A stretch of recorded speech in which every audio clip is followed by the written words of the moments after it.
ভাই কেমন আছেন আপনি? কি এই যে লিচুর অনেকগুলো টুকরি দেখতেছি, কি লিচু বাজারে আসছে? লিচু বাজারে আসছে।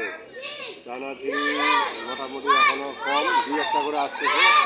বেদানা লিচু আসছে, মাদ্রাজি পাবেন, বোম্বাই সপ্তাহখানিক পরে। বাজার কেমন এখন লিচুর? লিচুর মোটামুটি ভালো আছে। মাদ্রাজি যাচ্ছে 2500, 2400, 2800, 3000 টাকা হাজার। বেদানা লিচু ভালোটা যাচ্ছে 5500, 5000 টাকা হাজার।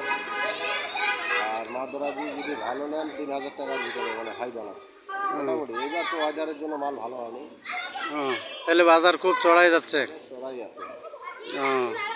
তাহলে এখন আমরা লিচু পাবো তো নাকি? আপনার দোকানটা কোথায় যেন? থানার সামনে, নিউ মার্কেটে, থানার সামনে নূপুর কম্পিউটার, ওইখানে গেলেই আমাকে খুঁজে পাবে। আচ্ছা ঠিক আছে, লিচু নিতে আসবো, সেদিন দেখা হবে ইনশাল্লাহ।